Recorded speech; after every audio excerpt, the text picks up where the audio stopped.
Good day, everyone.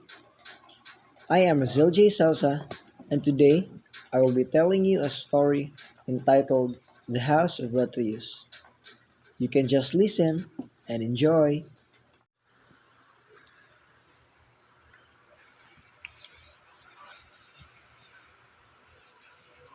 Chapter 1. The House of Atreus.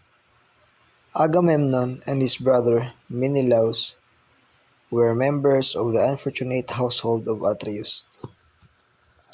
Their first unhappy progenitor was Tantalus, a king in Lydia. He was the son of Zeus and was honored by the gods above all other mortals. He was welcome and permissible to eat with the gods.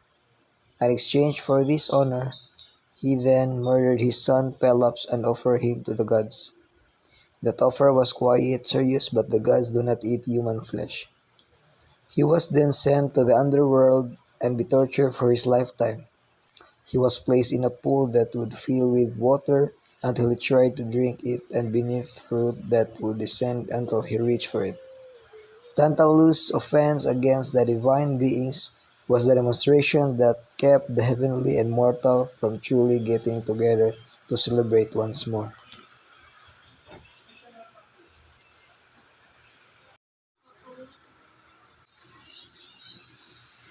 Pelops was assembled back by the divine beings. They couldn't track down his shoulder, so they supplanted it with ivory. He charmed a hazardous lady. He won her hustling her dad's prize ponies and in the long run killing the charioteer. He used Poseidon's horses. Pelops' sister Niobe was hitched to a child of Zeus and they managed Thebes together. She bore 14 kids. She requested that individuals love her rather than Leto, the mother of Apollo and Artemis.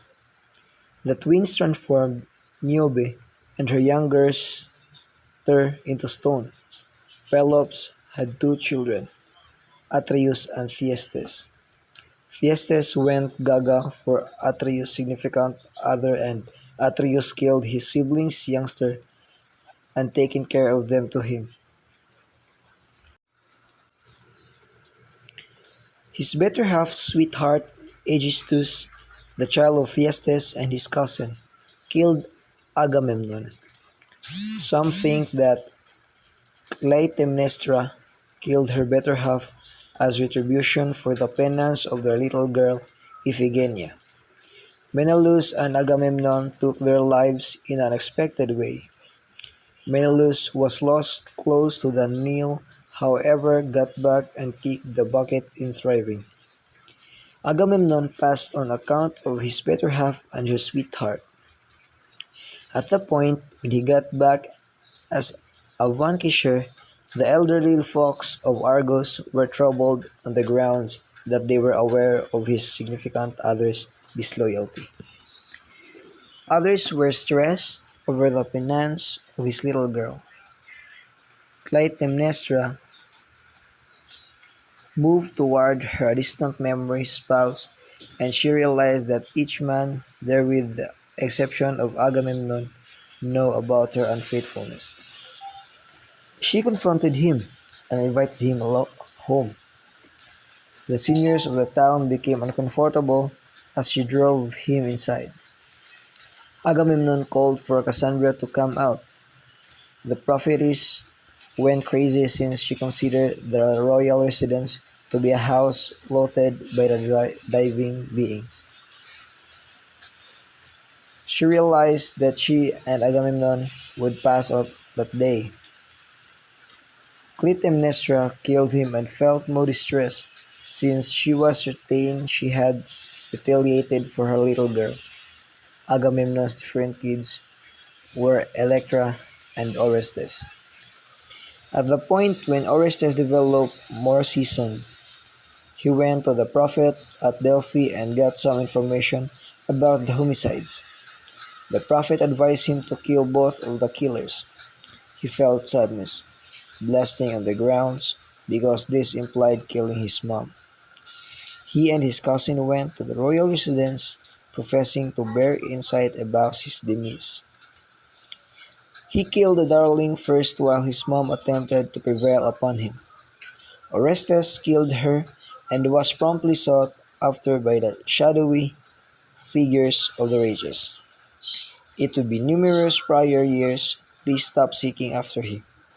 He argued in the sanctuary of Athena, contending he had made amends for his transgressions, something his relative had never done.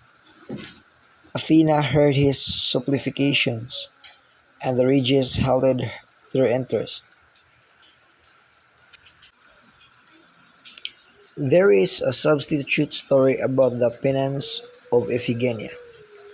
Her penance was intended to mollify the fury of Artemis over the demise of one of her animals. At the point when she was laid in a special raised area, Artemis supplanted Iphigenia's body with that of a stag and took her to the distant place where there is the Taurians. She was made a priestess in a sanctuary where they forfeit Greeks. Her occupation was to set up the men before penance. A long time later, Orestes and his cousin showed up in the country. They had been accused of the mission of taking the picture of Artemis in the sanctuary and returning it to Athens, so Orestes could make amends for his wrongdoings. They were taken and brought to Iphigenia to be ready for penance. The king didn't perceive each other until Iphigenia suggested that she discharge them. In return, they would convey a letter to her sibling in Greece. Orestes presented himself, and she asked that they take her home. "Dearest, you are my dearest, my sweetheart, my darling. A child, a little child, when I left you. More than glorious is this thing that has come to me." They attempted to choose how to live. Orestes proposed killing the Lord. However, Iphigenia went against this arrangement. She let the Lord know the men were messy and should have been taken to the sea to be purified for penance.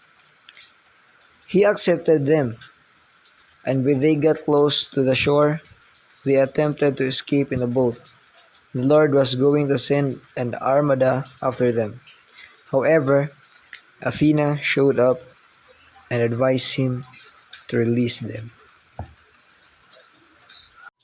Thank you guys for listening and hope you've learned something from the story. Thank you. Bye bye.